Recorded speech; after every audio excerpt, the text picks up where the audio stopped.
Sebold, I just thought I'd read a favorite book to you. It's been a while probably since we saw you in second grade, so hope all is well. Here we go. Miss Smith Under the Ocean.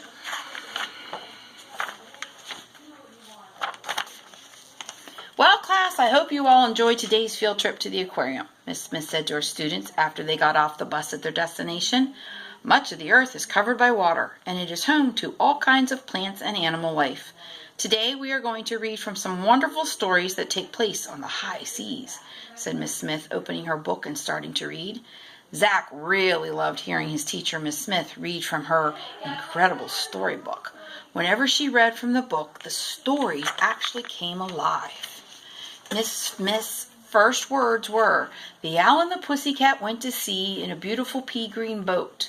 In an instant, Miss Smith and the whole class were crowded into the little green boat with the owl and the pussycat, bobbing up and down on the waves, far from any shore.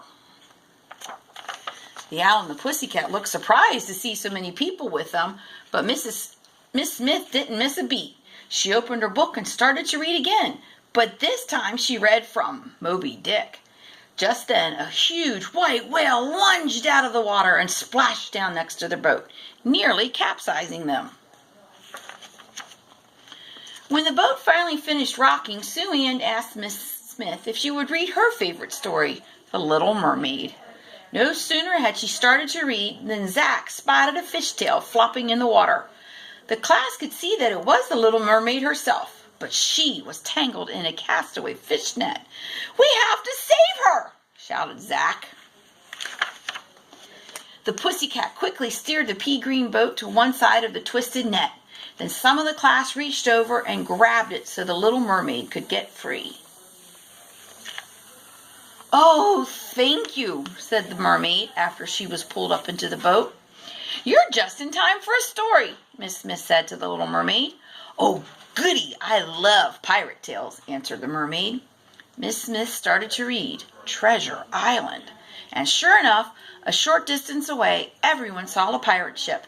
It was stranded high and dry on a big rock that stuck out of the water. The little green boat carefully approached the grounded ship. "Ahoy there! Anybody home?" shouted Miss Smith.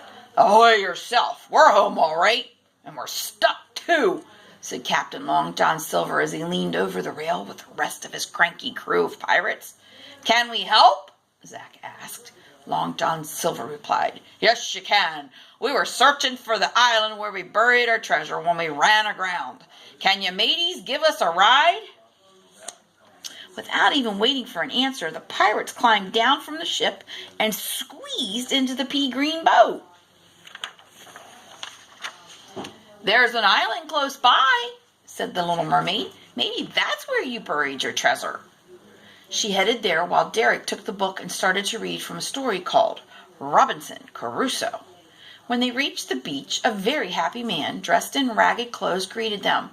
"Am I glad to see you," said Robinson Crusoe. "I've been shipwrecked here a long time. It's very lonely. Would you like to hear a story, Mr. Crusoe?" "Would I ever," he said. Zach took the book and chose a story called Gulliver's Travels. As soon as he started reading, they could hear a faint voice being carried by the wind. "Help me! Help me!" The voice was coming from a sailor named Gulliver. He was tied down to the ground by an army of tiny people called Lilliputians. "Shoot, shoot," said Miss Smith. The Lilliputians scattered, and Miss Smith and her class helped untie the man. "Thank you very much," said Gulliver. Then they noticed that the wind was picking up and blowing dark storms in their direction. What to do now? Miss Smith thought. I know. She picked up her incredible storybook and started reading a story called 20,000 Leagues Under the Sea. The next moment, the Nautilus submarine appeared by the shore. The hatch opened and Captain Nemo popped out. "Can I be of assistance?" he asked. His voice could barely be heard above a roaring wind. "Yes, a short trip in your submarine would be wonderful right now," Miss Smith shouted back. "By all means, welcome aboard," said Captain Nemo with a wave of his cap. Once everyone was safely aboard, the Nautilus disappeared the crashing waves into a quiet undersea world. The submarine glided through the deep blue water. The view from the portholes was spectacular. Everywhere the class looked, there were strange and colorful fish. Captain Nemo gave a tour and explained everything they were seeing. The Nautilus was built to study the world under the oceans and let people know how important it is to the Earth. Just then, the Nautilus began to shake violently. Through the portholes, the class could see a giant squid was attacking the sub. It wrapped its tentacles around the Nautilus and lifted it right out of the water. It seemed as though the submarine would snap like a pretzel. "Somebody do something!" screeched Sue Ann. "Full speed ahead!" said Zach, tugging Nemo's sleeve.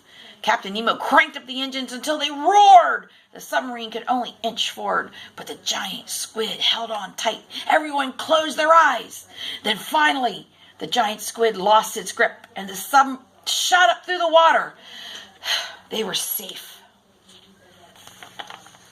When the Nautilus surfaced, the storm was over, and the sun was setting. Miss Smith, the class, and the whole cast of storybook characters assembled on top. "Well, it's been quite an exciting day, but it's getting late," said Miss Smith. Then she finished reading the end of each story so all the characters could go back in the incredible storybook. When she read the very last word, quick as a flash, the class was back at the aquarium, heading for the bus.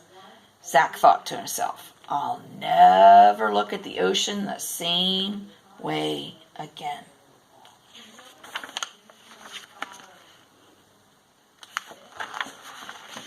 The end.